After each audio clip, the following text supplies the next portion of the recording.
Welcome back to the $1 million Tipping Point podcast. I am so excited today. We have a really cool guest on, but I just want to remind everyone, if you can, to sign up for our email community. You can find me at Virtually Kiri on Instagram, and the link will be in the bio. We've got our tipping jar of wisdom, where every week you get sneak peeks at guests, you get actionable items that we work on each week to grow our business. So you really should join. It's a great community, and we have a lot of wonderful women as part of it. Today on our show, we have Abbi Perets. She is a copywriter with 20 years of experience working with some of the biggest brands in the world. She's passionate about writing email sequences and sales pages that help people get their courses, services, and products in front of the people who need them most. Abbi's signature approach comes down to building powerful, long-lasting relationships with readers so that they open every email you send. Her clients are 6- and 7-figure entrepreneurs, top radio personalities, and ClickFunnels 2 Comma Club award winners who want to engage with customers, crush their sales goals, and never worry about email marketing again. Woo! I need to sign up. I mean, like, really, readers that open every email you send, that's amazing. Can you really claim that? I mean, it's hard now, right? With like when it gets shunted to like promotions tab and all that. Okay. So things do, I mean, this is the thing. When I hear people, we're just diving right in. I love it. When I hear people talk about, oh yeah, standard open rates are 17 to 22%. I'm like, not for me and not for my clients. I mean, 35, 40, 50% open rates on the vast majority of emails. I'm not kidding. Like, I don't say stuff just because I like to say it. Like, I say stuff because I know what I'm talking about. And I think it all comes down to my basic philosophy of email, which is don't send an email you wouldn't want to receive. And really, in general, my business philosophy is treat people the way you want to be treated, right? And I really take that very seriously. I don't send email ever just to say, well, sent my Monday email, did that, all good. I send email because I want the person opening it to get value from it, always. And what I work with my clients on is, people will talk about how important the subject line is. And the subject line is somewhat important, but not nearly as important as we like to pretend it is. What matters is who the email is from. If I have email from my mom in my box, I'm going to open it. It doesn't matter what the subject line is. If I have email from certain marketers who I am choosing specifically to follow, I'm going to open the email regardless of the subject line. And if there are certain people who show up in my inbox, I'm going to delete unread, I'm going to block, mark as spam, whatever, based on their name. And that's who you want to be. You want to be a person who, when your clients and customers see your name in their inbox, they know immediately, I want to read this. It does not even matter to them what the subject line is. So does that mean you only work with people who have a solid audience? No, not at all. I work with a lot of people who, when they come to me, they're like, I've abandoned my list. What should I do? and we were, when I work with clients, we're very strategic in what we do, right? Like we start where they are and we build them. Because even if you have a small list, I don't have a huge list myself. My list, so I have two sides to my business. I have like the client work that I do, the writing that I do of emails, and I teach moms how to get started in freelance writing. So my list for teaching moms how to get started in freelance writing is always under 5,000 because I'm too cheap to go up a level. And so right now I think it's about 3,200. And that is very intentional. If you consider that small though, you consider that small. I do. I do consider that small. Because I talk to people who have lists of, 10,000, 25,000. I'm like, wow, those are, and everything's relative, right? Like I do think, like, I hear what you're saying. Like, you think that's small. Like, I remember when I was working to get my first 1,000 subscribers, because it wasn't that long ago, right? And I know how that feels, trying to get those first 1,000 subscribers. And even when I didn't have a whole 1,000 subscribers, I cared very much about every single person on my email list. And this goes to my whole philosophy of email is an intimate connection. So when I say that, I mean, like, we read email on our phone, right? That's where the vast majority of us are reading our email most of the time. Think about where you take your phone. You take it to the bathroom. And I know you do. So like, right? You're like, I'm gonna be there for 45 seconds. Cannot separate from my phone for that long. That's time to check something. And you're looking at your email there. So think about this. You're joining people on their journeys to the bathroom. You're in bed with them. Like, this is an intimate relationship. When you're sharing space on my phone, you're sharing space with pictures of my children. You're sharing space with texts from my husband, messages from my friends. So you're sharing space with the people and the things that mean the most to me. And you need to respect that relationship. And with email, you can build a very intimate relationship with your subscribers very quickly. Particularly if, like, okay, so all email marketers, if you're worth your salt, right? Like you're in your emails, you're saying things like, hit reply and tell me. The problem is a lot of you are saying I don't mean to pick on your listeners.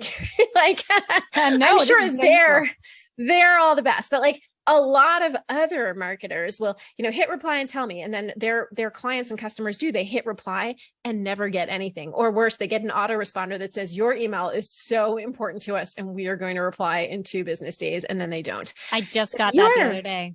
Isn't that the worst? I love this woman. I love her emails. I'm part of her association, and I wrote to her. She asked, give me some tips you have to avoid burnout when you have kids and you're running a business. Sent her some tips. Got an auto response. You mean so much to us. This has been forwarded to the right team member. And I'm like, nope. If you are saying to people, hit reply and tell me this, you are setting an expectation. And if somebody has taken the time to hit reply and tell you something, freaking find a way to answer them. I have tips and tricks that I use in my own business. I live and die by a text expander tool, like where I have my own canned responses and I can call them up very quickly with a few keystrokes. It allows me to send a personalized reply without spending 15 minutes on each email. So I get a lot of women who are asking me the same questions or who are, going through the same kinds of experiences. So they're writing in and saying like, oh yeah, as a mom starting my freelance writing business, it's really hard for me to find time because I have a newborn. So I have a whole response that I've written out in the past about finding time with a newborn. And I can just call that whole response up and then personalize it a tiny bit.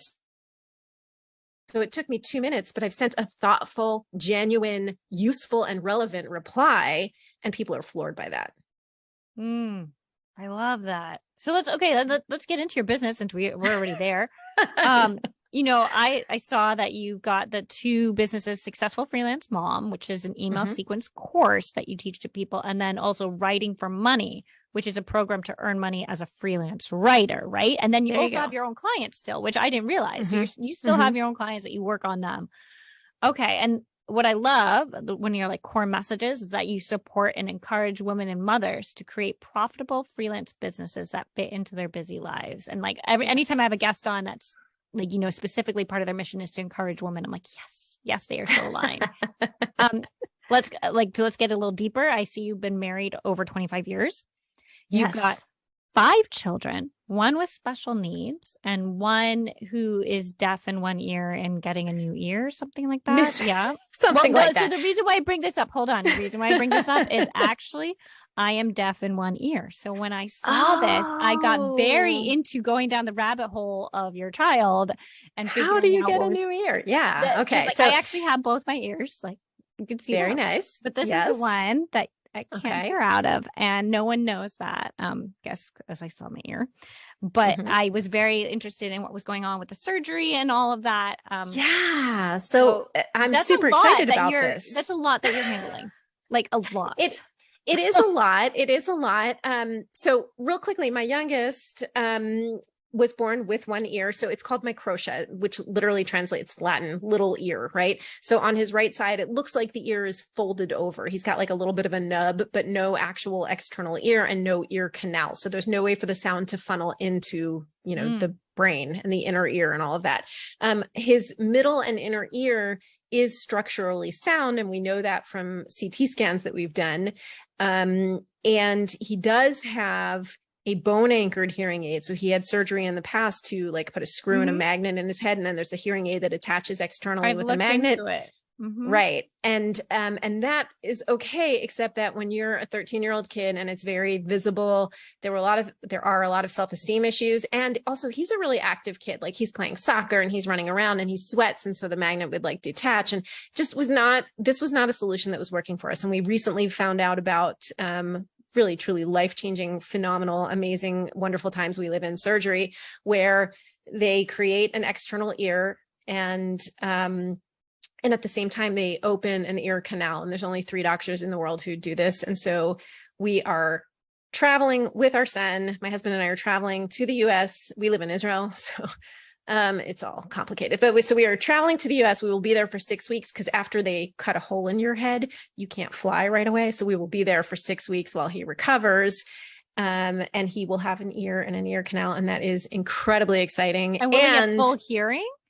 Most of the vast majority of the children who go through this surgery, I mean, like to decide that he was a candidate for surgery, we had to do multiple CT scans and we had to have multiple examinations prior to him being accepted for the surgery. He is an excellent candidate for this surgery. And I think that they told us that all of the children who went through the surgery passed the threshold for no longer needing hearing hearing aids, hearing like they no longer qualify as having a hearing disability. Wow. So yeah, wild. And it's going to be a huge adjustment for him. Were you born deaf in one ear? Or is that something that happened later on? So I know what it was like to at one point have hearing and then lose it. And the hardest part really is the loss of 360-degree hearing. Right. So when my children call for me and I don't know where they are. It's kind of terrifying. That's a major thing. Outside. Yeah, no, it's a major thing. Like when we call for Amit, my youngest, and like I had to train my husband. I was like, you can't say here when he says, where are you? I'm like, you have to give him more direction, like the basement, upstairs. He has no idea where you're calling from. So, and hearing in noise, like, so when you're in a noisy situation, when you don't have 2 ears, it's very difficult for your brain to distinguish between the background noise of the room and the up close conversation that you're having with somebody. So. No, I get it. Like bars were my I like going to them. I like the social part of it, but it was hard. It was really difficult. Yeah. That was a part of my college days that was tough. So anyway, you've got 3 businesses going on right now. It's kind of amazing.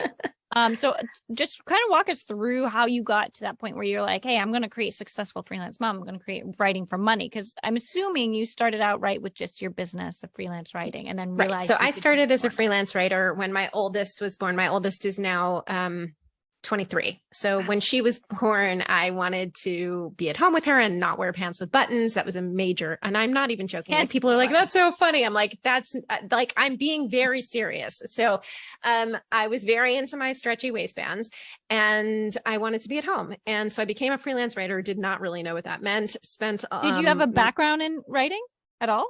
Creative writing, anything, journalism? I mean, I've always been a I've always been a journaler. I've always been a writer. I've always been a person who thinks through writing. High school, English was my favorite subject.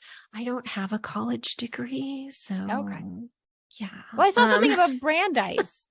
I did go to Brandeis. Yes. I'm in Massachusetts. That's so close. Okay. Awesome. Okay. So I dropped out and moved to Israel and joined the Israeli army. And then at one point, as you do. And then I went back to school one day and then I was like, I don't like this. And so I do not have a degree. And you can be a freelance writer. You can. That's so inspiring. Business owner. Yeah. You can make $1 million apparently without a degree in anything. So, just saying. So, yeah. That is one of the great things, though, I think about running a business is that you don't need a degree. True. As long as you have the business smarts or you're good and your skill set is excellent, you can make it work. And you have good self-motivation. So there's other factors, but there are there are a bunch, but you can really make your own path. And you don't have to, I'm not in favor of, with what college costs today, I'm not in favor of seeing so many people spend that kind of money, go into that kind of debt for an education that doesn't really guarantee you anything afterwards. I'd much rather see people doing things that are actually marketable skills, but that's a whole different conversation. So I started freelancing when my first was born, and then I had all these other kids, and then I had a kid with special needs who had a lot of appointments, PT and OT and ST and all the therapy things and driving around and sitting in waiting rooms. So freelancing meant that I could take a laptop with me and I could work in waiting rooms and accomplish something and be still bringing in an income to help my family while also caring for my kids. So that was really important to me. And then we we were living, so my husband and I, my husband is Israeli. So when we got married, we lived in Israel, and then we moved to the States, and then we moved back to Israel in 2011. And in 2013, my kid with special needs got a nasty case of leukemia, and Oh my God. and yeah, so that sucked. And I stopped working completely. And then when he was better, and they were like, well, you're better now too. Like, he's better, so you're fine. I was like, I'm actually not fine. I'm actually like massive PTSD, anxiety, like not fine. Was not in a place where I felt that I could appropriately serve clients.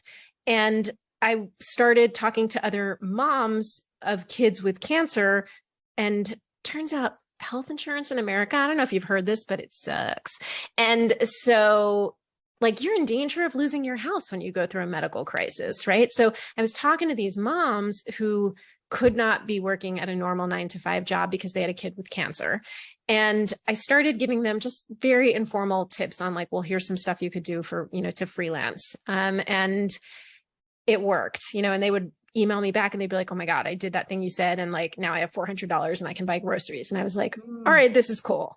And from that, the business Successful Freelance Mom was born. And I started teaching moms through my course Writing for Money how to build and grow a freelance writing business. And then from there, it evolved to like one of the big things that my students asked me was, okay, no, pause. We get the order right. As I was growing this business, I discovered, like, I took a course on how to do courses online because I didn't know anything about that world. Like, that wasn't something that I had done when I was writing for clients. I was writing for corporate clients and like writing about semiconductors and corporate compliance laws and like whatever, so I wasn't doing this whole online business world, but suddenly there I was in it, and I needed email sequences and I needed sales pages for my own course. And I was like, this is so fun to write. Oh my gosh. And I saw that everybody else who had an online course was like, I hate doing this. And I was like, oh, that's so interesting. And I figured out, I have a skill. And I like doing this thing that other people don't like doing and don't know how to do. Perhaps there is an arrangement we could come to. And lo and behold, there was. And so I was able to quickly get known for writing awesome, amazing email sequences and sales pages. And then my own students who I was teaching in Writing for Money, like, they were seeing this, because they were in the same Facebook groups that I was in, and they were seeing me get tagged in things, and they knew that people came to me for advice, and they're like, well, how do you write those email sequences? And I was like, I don't know, I just write them. And they're like, Abby, there's probably a little bit more to it than that. So I was like, you know what? Fine. So I created, and it was one of those things that I did on a whim. I'll do an email sequence workshop. I'll teach you everything I know about writing email sequences. Let me tell you, that workshop is one of the greatest things I ever created. It was like its original version, 90 minutes long, freaking packed with value. And in the middle of the original live recording, my youngest pounding on my office door. And I'm like I froze. I was like, no, what? Excuse me. I'm like, what is it? And he's like, I want to make cup of soup, but I'm not allowed to use the kettle. I'm like, you have 4 siblings. Like, go find somebody else to help you. But people loved it. They were like, you really are a mom. I'm like, no, I'm lying. Like, yes, I really am a mom. Yes, my children interrupt me. So, yes, it was like good marketing, like inadvertent marketing great for your business. It was on brand. Right. Exactly. Yes, that's, it was fantastic. And and that course has been, I'm actually right now revamping it, and it's going to be re-released in January, and I'm very excited about it. And I have so many plans for it because it really is, like, email sequences are so important for businesses, and they're such a great skill for writers to have. And I just love being able to teach it, on all ends. So that's been a lot of fun. So that's how I got from, and then that I realized too, that like when I was teaching Writing for Money and I was teaching people how to be freelance writers, it feels good to me to also be doing the thing. There are a lot of people who teach skills that like they have because they did them once or twice, but I've been a working freelance writer for over 20 years. And that matters to me. And I think it matters a lot to my students too, because I do know what it is to have client deadlines and to be on client calls and have a kid walk in. I know what that is. I know what it's like to, like with online businesses, people are really big into like, well, I'm going to take 19 weeks of maternity leave. I'm like, yeah, I didn't do that. Like when I had clients, I had a baby and like 2 hours later, I was not 2 hours, but like 2 days later, I was on a phone call. This was back in the days of phones, not Zoom, right? So I was on a phone call. Sure, I was on a phone call from my couch, like with my feet up, and not really doing anything else. But like, I didn't disappear on my clients for 19 weeks and then expect to pick up my business when I came back. And there's a time and a place for that. Absolutely. Not when you're starting out as a freelancer. So my students, I think, appreciate the fact that I don't just talk about theory. I'm in it with them. I can say things like, I'm old, so I've been through recessions before. So like now when they're like, oh my God, what am I going to, like, it's actually going to be okay. Here's what happens in a recession. Companies get rid of their full-time employees and they're looking to freelancers. Here are the things that you say to get clients right now. And like, it's different to working with somebody who is only doing this in theory, who did it for a couple of years when things were really cool and booming and whatever, and has no idea what to do now. So well, do I sound bitter? No, I was going to say you don't look old at all. You look thank you. Quite young, and you've been married over 25 years, and you had your first kid. I'm 46. What, 46. Okay. I wasn't going to say anything. I was just trying to be like, well, you've got to be, I don't know, 40s. Right. I'm 46. So, but it's incredible. And that really speaks to your brand. Like you were saying, it's not just a brand. It's like a lifestyle. It's a way of living. And you're saying like, I'm here with you. And that's also why your brand works so well. It's like this nice little harmony that you've got going on. So how long did it take you, do you think, to reach your first 100,000? So, it's really funny because when I first got connected to you and to be on your podcast, I had to show that I've made $1 million. And when I first got the email, I was like, I haven't made $1 million in my business. And then I went and looked and I was like, look at that. I've made $1 million in my business. Did not know that. So missed that milestone. But my first $100,000, my first total revenue, $100,000 probably came in around year, 17 or something. But my first year that I made over $100,000 was not that long ago because things really changed, right? So when I came back to the land of the living in 2016, prior to that, I had small children at home with me. I was never working full time. I was bringing in a fairly consistent $4,000 a month, and I worked a lot. Like I worked hard for that money, and I was okay with that. I just assumed that's how things go, right? So when I came back to the world in 2016, 2017, and I started building Successful Freelance Mom, and I started really zeroing in, astoundingly, when I niched down, that seemed to work, right? Like when I only wrote email sequences and sales pages for clients, I could make a lot more money doing it. So the second year that I was doing that stuff, so like 2017, 2018, I don't remember which one it was. That was when I broke. I went from 70 grand to 140. And I was like, right. I doubled and I was like, cool. So I guess I'll double again next year. And then the next year I went to over 300,000. I don't remember exactly. It's a little rough on the numbers, but I have 5 kids. Forgive me. But yeah, so I just assumed, all right, this is how growth goes. And my husband was like, that is not how growth goes, but nice try. So, and then the pandemic, and like in the beginning, I was like, there's no way I'm going to hit my goals. And then I smashed them. And 2020 was great. 2021 was great. 2022, like on the one hand, I'm like, oh my God, this year it's crushing all my dreams. On the other hand, when I sit down and look at the numbers, I'm still going to break. Okay, this is terrible. I'm still going to break $300,000 this year, but I feel like I have to really work on myself to not feel like a failure with that. So did I answer all growing? So right. Like, because last year I was like, based on last year's numbers, I thought that I was going to go well over 500,000 this year. Last year was well over $400,000. And I felt like so in control and like everything was awesome. And then like, it wasn't, right. And my husband is like, you really need to get a grip. Like you need to, he's like, you can't how did he phrase it? Like, you can't be as like unstable as you are with this. Like, not meaning in terms of income, in terms of my mental state. He's like, Right. you cannot let your self-worth be wrapped up in this. And I was like, that's excellent advice. And I don't know how to take it. So It's hard. It's hard. I struggle with it too. And yeah. like I talk to my husband sometimes about the same thing, because when the pandemic hit for me, I had a lot of clients asking for discounts. Didn't want to let go of me, but wanted discounts. And I kind of revolve my self-worth a lot around, like, you know, how is my business doing? How much money am I making? How many listeners do I have on my podcast? And then it's like also, as well as, I like to work out. So like, how well am I doing with fitness? And I happened to damage my knee really badly at the pandemic, and I couldn't exercise, and my business was making a lot less money. And I was like, like, I always preached like, oh, my self-worth isn't tied to these material things. Totally was. Absolutely and is. Yeah. Big reckoning for me. And I still struggle with it. With it. Like,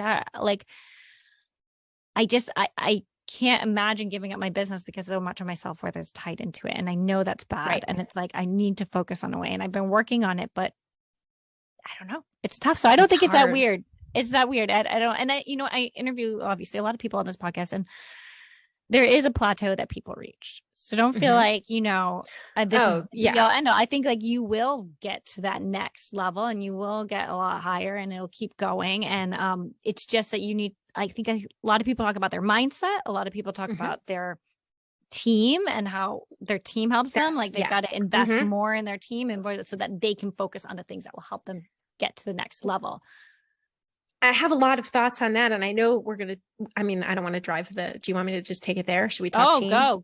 Let's do it. All right. So so a big thing that happened to me was, I definitely, team is a huge issue, and the team that gets, just like for yourself, the things that get you from 0 to 100,000 are not the things that will get you from 100,000 to 500,000. They are not the same things at all. And the team that gets you from, say, 100,000 to 200 to 300,000 is not the team that will take you to 1 million. And that's unfortunate. And that's a hard pill to swallow. Cause like you start, right. You bring on these team members, and they're like family, and they know you more than your family, like they get more of you than your family does for that period of time when you're growing. Because growing from 0 to 100,000 is hard. Growing from, I think, 100,000 to 200,000 is probably harder. Like, I think that there's a lot that happens in terms of systems and growth. It's not just, it's like, going from 0 to 1 child is like, whoa, my world is rocked. And then going from 1 to 2 is also world rocking, because you're like, this one's sleeping and this one's awake. Now what will I do? Right. So it's like these all new challenges. And that's what it's like with your business too. It's like, I thought I figured all this stuff out. Well, now you got to refigure it out for this level. Right. So I have a team. And I've just had to recently make changes in that team, and it's been incredibly painful. I mean, like on the emotional side, it's painful. And on the transactional side, it's like, is this my failure? Is this their failure? Is this normal? Like, there are a lot of questions that come up, and I want to say, like, nobody teaches you this stuff. Maybe this is exactly what they teach in business school. I have no idea. I didn't go to business school. I'm learning all this from the internet, So yeah, I've definitely invested in coaches and courses, and it's so important to realize too, that you need to be very clear on what you want. Like you mentioned before we started recording, one of the things we'll talk about is, where do you see your business go? How do you want your business to grow? Do you want your business to grow? What do you envision? And I think that that's such an important question. And the answer to that changes for people, and that's normal. Before I made 6 figures, I remember I am literally on record on podcast saying, I don't want a 6-figure business. That's way too much responsibility. And then for a while I was like, who is that girl? Right? Like, I want to take over the world. Now I'm not sure that I want to take over the world. I have a really good life, and I definitely want to grow my business.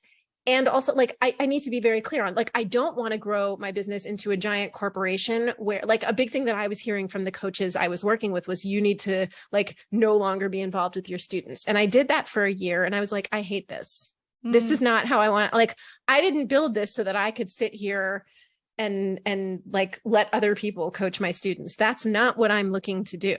And so that advice, it may be sound advice for some people. It was terrible advice for me. Like, I'm so unhappy. I was so unfulfilled. And when I decided, and because I'm the boss I get to, like, I decided, guess what? I'm getting back in there. I'm getting my hands dirty. And I'm so much happier when I'm working with my students, when I'm helping them make those connections and have those moments and do that stuff. I don't want to just offload that onto other people. So if you could distill it down, what do you think is one of the most important action items you took to continue to grow your business and then eventually to make 1 million?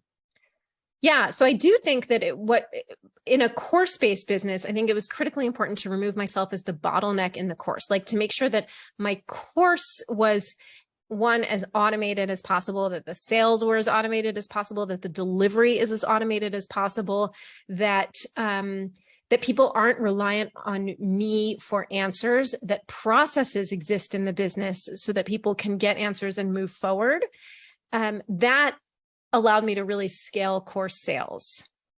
And in general, I think being really, really solid on your processes will help you, again, even in a service-based business. So even with my freelance writing students, my high-end students, I tell them, when you're ready to scale as a service provider, you need to know, like, my high-end service is email sequences. So I know exactly what I need to do. If I have a new email sequence client, I know exactly what the kickoff call needs to look like. I know how much time to block out on my calendar for it. I know exactly what questions I need to ask, and I know the answers I need to get. Like, I may not know the specific answers that person needs to give me, but I know when I've got them, and I know how to tell, like, if we need to go deeper. Like, if the person isn't giving me what I'm going to need for that email sequence, I know how to get them to give me the meat, right? Then I know how much time it's going to take me after that call to get the sequence drafted, edited, finalized, and sent over to them.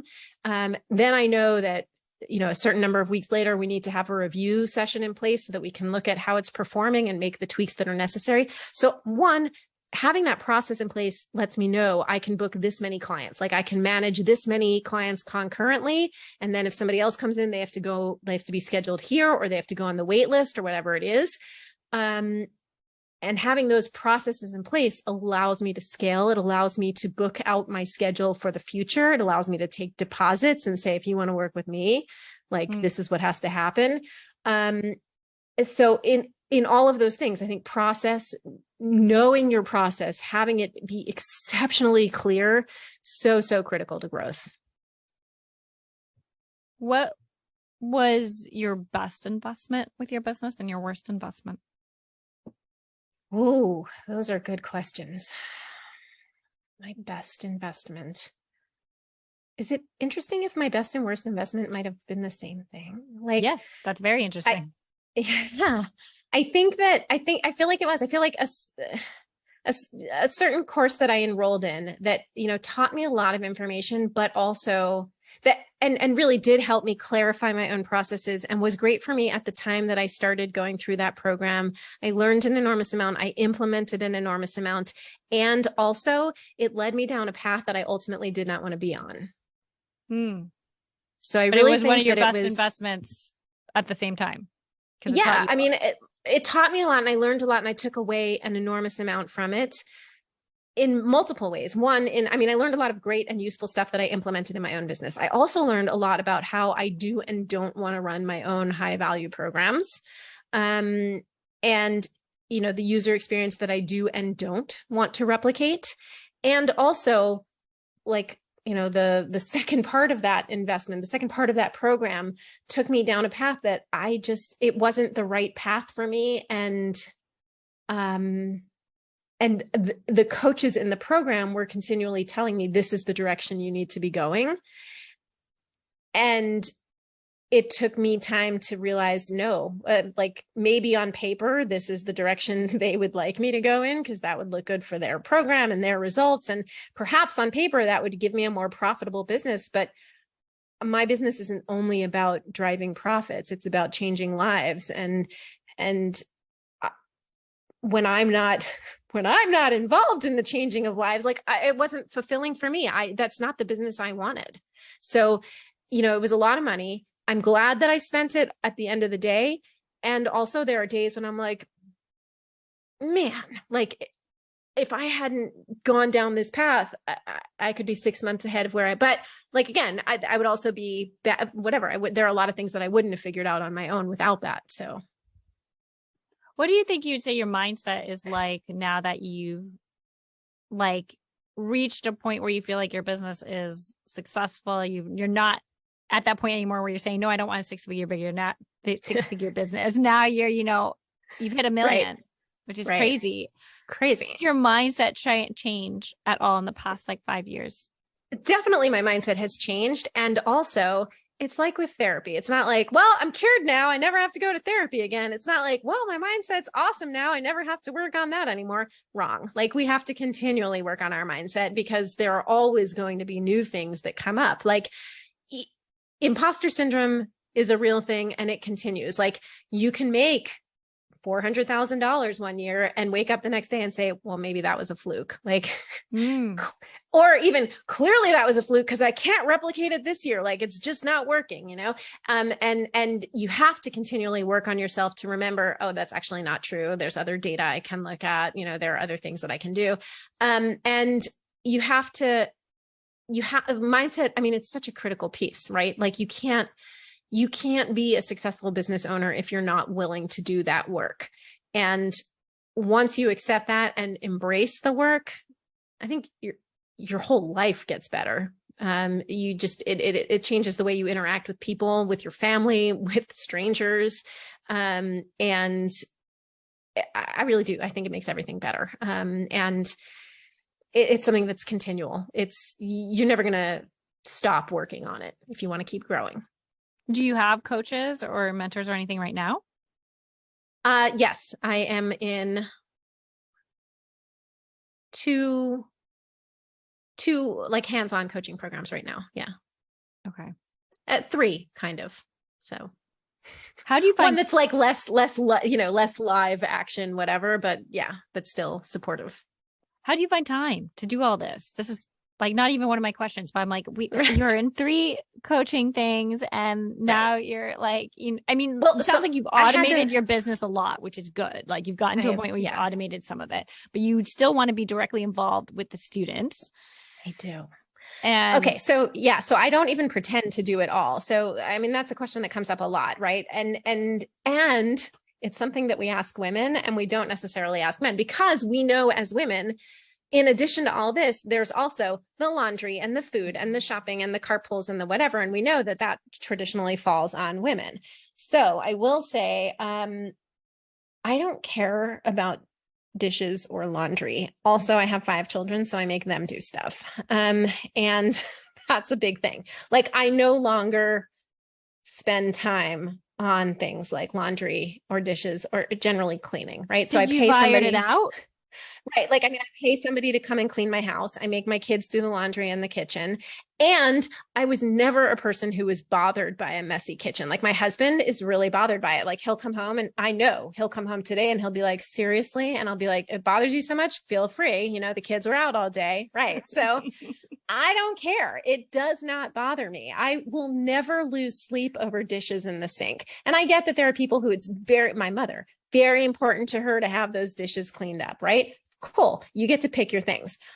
So I don't try to do everything. I will say we prioritize the things that matter to us. So I love reading for pleasure as well as for, knowledge and whatever, but also just for pleasure. I would rather read than watch TV. Like my brother will constantly text me and be like, do you watch whatever show on whatever streaming platform? I'm like, no. And he's like, don't you want to? I'm like, I'd rather read.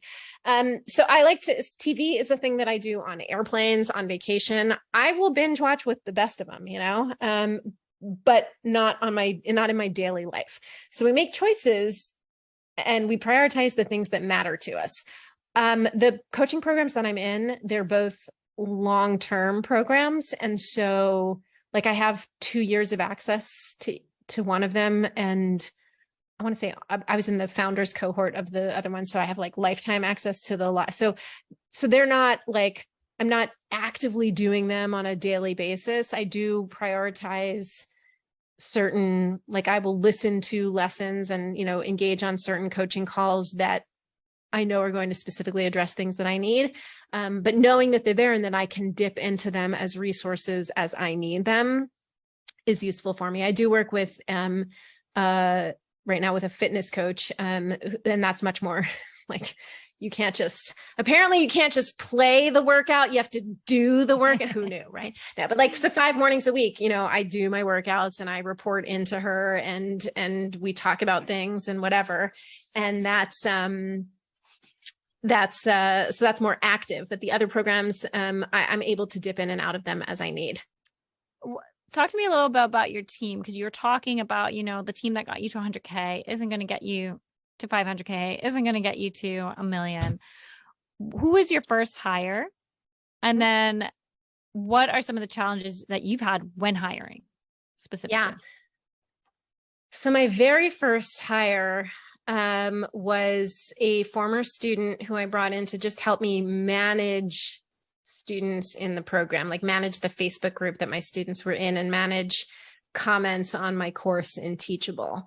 And I paid her, like, it's embarrassing. I gave her access to me and coaching and stuff, and like $250 a month.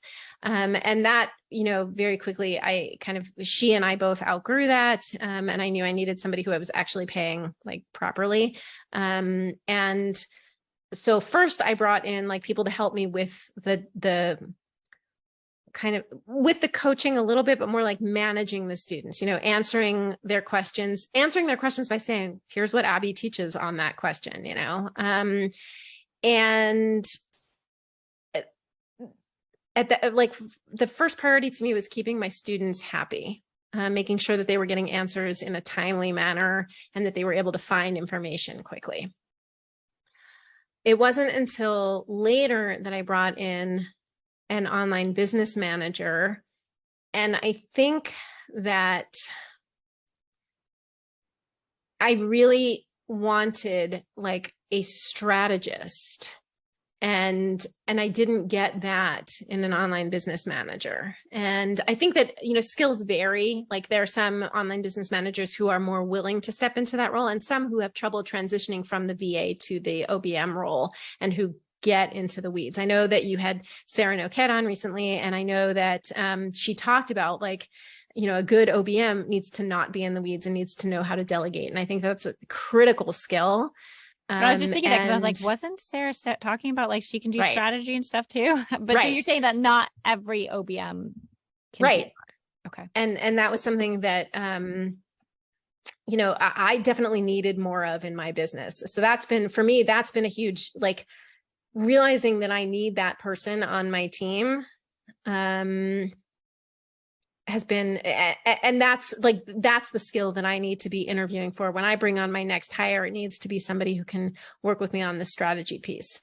And honestly, this is a struggle that I hear from a lot of my clients. Like a lot of my clients, when I do content calls with them, so if I have clients, who I do email for, and we have a monthly content call, and it's really a content and strategy call. And they will often say to me, hey, there's no one else on my team who I can talk this kind of strategy with. So let me run something by you, get your feedback, get your buy-in, whatever. And so this does not seem to be a problem unique to me. Like this seems to be a thing as you're getting to a certain level.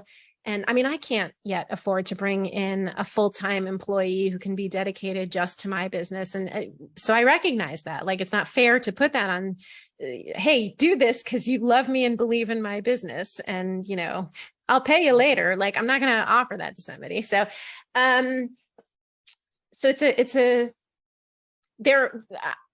figuring out my own way through that. I don't know what the best answer is, as I grow. I realize that it is something that's holding me back right now. And I'm working through it. I'm watching the wheels turn. I'm loving this, by the way. Yeah. I feel like something great is coming. Well, no, it's more like for me, whenever I interview anyone, there's a push and pull. What do I want to ask? What will our listeners be interested in? And how much time do I have? So whenever there's a long pause, it's usually me grappling with those 3 questions. Totally. I guess, tell me a little bit about time when you've had an unhappy client. See, I skipped the question that was in my head because I want to go more Okay. into like, how do you deal as a business owner when you have these courses, you have an unhappy customer, mom, whoever, who feels like they're not fulfilled? How have you managed to either reduce that or to work through it so that it happens like a lot less often or not at all? Yeah. So on a basic like customer service sense, like there's somebody who goes through my, my automated courses, even my, $1,000 automated program, for the most part, this is probably not the best system, but I mean, like in the beginning, I handled all the customer service stuff. And so I created the processes, and my process is like, if somebody misses a payment, my first email to them is not, where's your payment? The subject line of the first email to them is everything okay? Like, we noticed you missed your payment. I want to make sure that everything's okay. Is there something going on that I should know about? And I think that like coming from that mindset of they're not doing this to hurt me. If the payment was missed, there's a reason for it, and it's not going to help anything if I come in an accusatory manner. If a student is unhappy because why would a student be unhappy? Because they can't access something because they feel that the course isn't delivering on its promise. So if they feel the course isn't delivering on its promise, I've had over the however many years I've been offering this course, I've had like, I don't know, 3 people maybe who asked for refunds. One hadn't touched it at all and in general, I don't offer refunds, but like on a case-by-case basis, whatever, I'm not a monster. So this woman hadn't opened it at all. And I saw that she hadn't opened it at all. And I was like, whatever. And I said, my policy is no, but I'm going to do this as a one-time thing. But also I'm a little bit petty, so I blocked her everywhere. So, I had one who was like, who bought like a $17 product when I was experimenting with like tripwire funnels and whatever, and was like, oh, this isn't what I thought it was. And I was like, whatever, $17 was not worth it to me to even have a discussion. So again, refund, block in all the places. I had somebody in a high-end program who was unhappy. And I tried addressing it in many, many ways. Now, one of the things that one of my coaches has told me, for me, like one of my core values is kindness and leading with kindness. And she tells me repeatedly, your desire to lead with kindness is going to let people take advantage of you. You need to be careful, and you need to have boundaries in place, and you need people, your team, to protect you from that. But I get very emotionally involved. And this particular student wasn't getting results in the program that she was in for a very simple reason. She wasn't doing what I was teaching. Like, if you want to be a freelance writer and you want to build up your clients, you have to be pitching, right? Like, you have to be connecting with potential clients. They will not magically find you as much as you might want them to. Once you get to the point where you have established retainer clients, then we can change our strategies and do things differently. But to get to that like place of maintenance, we have to get there first, right? So we have to put in the hard work. Like, we had repeated calls where I would say to her, this is what you need to do. And she would say, okay. And then she wouldn't do it. And ultimately she was very unhappy and was bringing down the entire cohort that was in this program with her, because this was a high-end live cohort program. And ultimately I had to remove her from the program, and I paid her what I called go away money. That was the solution that I came up with. I talked with my husband about it. I talked with my team about it. I talked with my coaches about it. And the decision that I came to was I'm putting so much time and energy and emotion into this, and I can't do that. This needs to be like, I'm no longer serving the other students effectively because all of my energy and emotion is tied up in this woman. I can't help her. I've given her everything that I can give her. I don't know what she wants from me at this time. I mean, I would ask her point blank, and really what she wanted was for me to go out and find clients for her. And I could not do that. Well, I mean, I guess I could, but I wasn't going to do that. So it's not what you offer. It's not what I offer. So, so that, and that was really hard. And I honestly think that was something that, had an effect for months afterwards on my own well-being and on my own belief in myself. And I had to do a lot of work to get back to to look again at the data. Like, well, there were these other students who are successful with the program, who are getting the results. And, this is one person, and I can't allow that to derail all the work that I've done. I think that makes sense. I did interview someone who actually her husband was in business school, I think, and he said she had a course-based membership. She had some similar situation. He said, honestly, what we had learned in school was to actually pay. What you should do is pay that person to take a different course, like pay for them to take a course somewhere else, kind of like the go away money. Yeah. But it's like, and she was like, I didn't even think of that. Like what's done is done. But she was like, I should have, like, that's such a good idea. Right. She's just like, you're really that unhappy with my course? Here, what course do you want to take? Here's the money. Go. Let's get that bitter taste out of our mouths and leave everyone happy. Yeah. So where do you plan to grow your business? What's your long-term plan? Or are you just kind of right now like, this is still great. I love it. This is still great. And I do still love it. And also I think it's important to always be thinking about long-term. I have a business owner friend who, when she started making a lot of money, she was interviewed in a newspaper article. And I remember reading the piece where she said something about like, I don't save anything for the future. And I was like, oh, that's so scary to me to hear, because that's not how my parents brought me up. Like my parents were the parents who, when they had babies, they immediately began saving for our college education so that when it came time for us to go, they had money set aside for that kind of thing. And that was how I was taught, like you always save. So I do think about the future, and I do think about growth, and I would like to be able to serve more women. And at the same time, I also have my own children and family who I want to take care of and I want to enjoy. And so I'm finding that balance. Yes, I want to grow past where I am now. I want to have a larger student community. Mostly because I want to have a greater impact in the world. I think there are still women who need to find that freedom for themselves. And I'm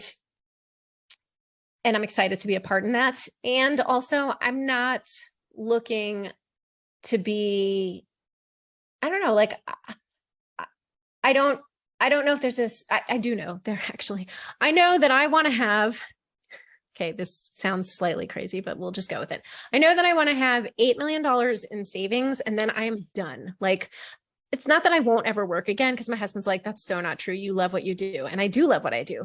But when I have $8 million in savings, then I know that I can do exactly what I want to do whenever I want to do it and never, ever do anything that I like even mildly don't want to do. Like at that point, I know I can, with that well invested, I can be living off the interest from that. I can be taking care of, again, I have a child with special needs who isn't going to be able to financially support himself. So that's something that I need to think about.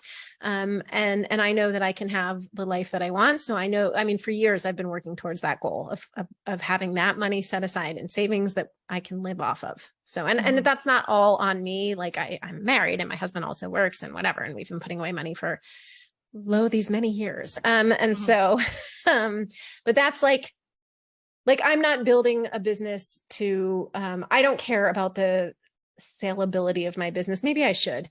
I don't. Like, that's not how I'm thinking. I want to support my students. I want to have an impact. I'll find a way when I get to the point where I don't want to do this anymore. At that point, if I sell it, if I give it away, I don't know, like I'll figure out something so that students can continue to be supported and the work lives on. And also I won't really be that worried about it. Like, I think that once you get past a certain amount of money, what does it matter? Like, really, like you're going to buy another boat? Maybe, I don't know. Like, that's not what I need in my life, Yeah, I guess it depends what you want to do with it. Like I had one person on who really wanted to buy a lake house and they succeeded in that. And she felt like, great. That's it. Like she said, nothing else really changes when you get the more money in the business, but like I am able to do certain things that like have always been goals. And yours goals is $8 million in savings. Hers was a lake house. Yeah, exactly. It just gives you a little bit more flexibility in getting to what you want to get to, I think, and a little bit more freedom. So this is off my normal questions, but how many hours would you say you work a day with everything you have going on with the 5 kids? So it really varies. I will say a year ago, truly 1 year ago, I was working so little and the business was just bringing in so much money. And I was working maybe 2 to 3 hours a day, if that, and not every single day.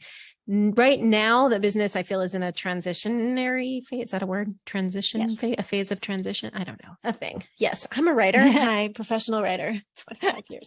And so I work more, but hours a day. Let's see. I'm usually not at my desk until around 10 in the morning because I work out and I walk and I eat and whatever.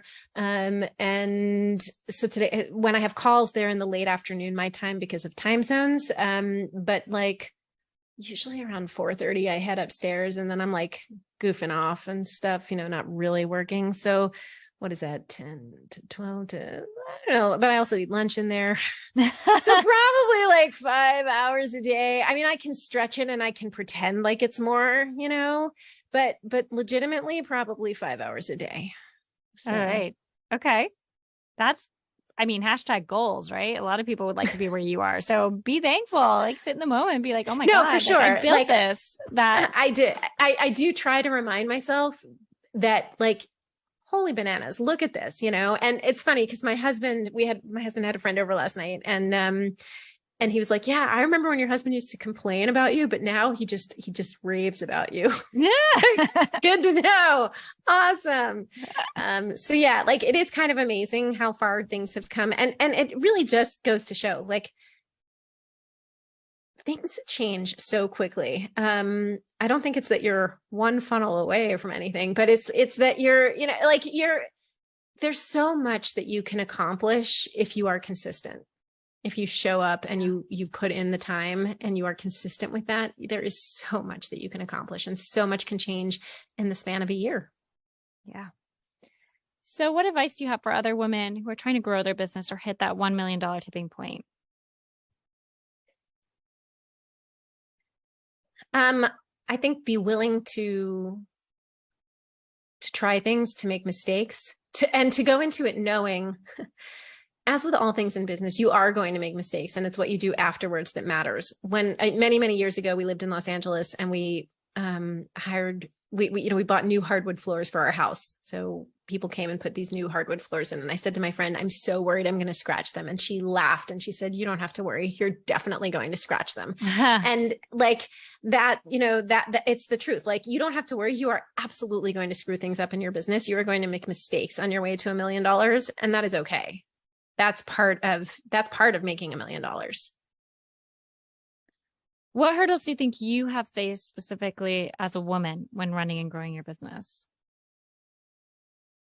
I think that as women, we downplay our own achievements. And I think that we are slower to stand up for ourselves. So early on, in particular, when I was working with clients who were men, there were times when I was afraid to stand up for myself. When it didn't even occur to me back in the day when I first started to like get paid up front for work. And so I had this one situation where I did an enormous amount of work. And then and all along the client was like, this is awesome. This is great. This is fantastic. And then at the end, I sent the invoice and he was like, I hate it. I'm not paying. And I felt that I had no recourse, because I was like, well, he said he's not going to pay me. And my husband was like, I mean, I was young and that's not an excuse. It's just, I was young and I didn't have experience and I didn't know, and I didn't have a contract and I didn't know anything. Right. And I learned from that. I learned to protect myself, but I feel like that's something that wouldn't have happened to me if I were a dude, if I were a bro. Like, I feel like it wouldn't have happened that same way. I feel like as women, sorry guys, I feel like men will take advantage of us. And we need to learn to stand up for ourselves. Even today, I feel like there are definitely men who don't take me seriously. I was once, invited to do a guest training with a freelancing platform. And I made the mistake of, reading the comments. Like, I Googled myself and I read the Reddit thread about me. And that was dumb. And so people were like, oh, I saw the name, like her business is Successful Freelance Mom. Like, she's going to be an idiot. And I'm like, cool. Okay. Oh, Reddit. So. I love Reddit. Now I'm angry at Reddit. I mean, I guess I should be excited that there is a subreddit about me. Yeah, so. You're on Reddit. Hey, that's cool. So yeah, that was like kind of weird. But it was definitely weird because on the one hand, I was like, wow, there's people on Reddit talking about me, but then I was like, they're saying mean things. So, it is what it is. The internet. Well, thank you so much for this enlightening conversation. Tell us a little bit, like, where can we find you? We'll link everything in the show notes, like any social media handles, your website, etc. Sure. So come and visit me at successfulfreelancemom.com. I am on Instagram as @Abbi_Perets. I am extremely findable. I'm pretty much the only Abbi Perets on the internet. So if you Google that, you're going to find me, and I answer my own email. So there you go. Yeah. Might be a template. So you got to really throw a curveball at you to get you to answer like that's right. non-template. That's right. Got to really brainstorm a question. So tell us, what is one philosophy, mantra, or quote that you try to run your business by? Choose kindness. I think that I went through a Mr. Rogers phase. If you remember Mr. Rogers' Neighborhood from. Oh, yes. I have books on him. I've read his biography. Mm-hmm. I've watched that documentary, plus the Tom Hanks film. Yes, I know Mr. Rogers. I love him. Love Mr. Rogers. And so I went through a period where, like, in the middle of 2020, when things were just so dark, and I started watching an episode of Mr. Rogers' Neighborhood every day. And it really made a difference. There's a lot to learn. And I think that if everybody watched an episode of Mr. Rogers every day, we'd have a much kinder world, and it would be a more pleasant place to live. So I agree. He went through like a little bit of a comeback in the pandemic, like right in the beginning, like yes. March, April. I remember all of a sudden people were like, I don't want my kids watching this fast action TV shows all the time. They like are monsters afterwards. And then people just rediscovered Mr. Rogers and started watching it with their kids. And we're like, oh, this is wonderful. Mr. Rogers. He's so good. I just miss him. Yeah. Yes. He was actually quite a little bit of a perfectionist if you read his biographies. Like people don't imagine that, but everything had to be really just so. And feedback was hard to give him at times because he never wanted to change what he was doing, which is actually in some ways good because like he had a good point. Like the kids want to see the same thing every day. They want to feel consistency. They want to feel like they have that. And I think also what's important is that, he was somebody who demanded perfection from himself and from people around him. And he always demanded it with kindness. Like there are no stories of him screaming at people on set. That doesn't exist. He was somebody who could say, this is what I want, and this is how I'm going to get it, and still treat people with kindness and respect. And when he was angry, he would play the piano, which is like such a cool way to he teaches kids like how to deal with anger, but like they always knew like, oh, he's playing the piano. He's angry about something. Right. Like let him play the piano. Let him cool down. Right. Absolutely. Anyway, thank you again. I really, really appreciate this interview and it's been great. And I wish you the best of luck figuring out, how to bring your business to the next level. Thank you. Thank you so much for having me. I've had such a great time. Thank you.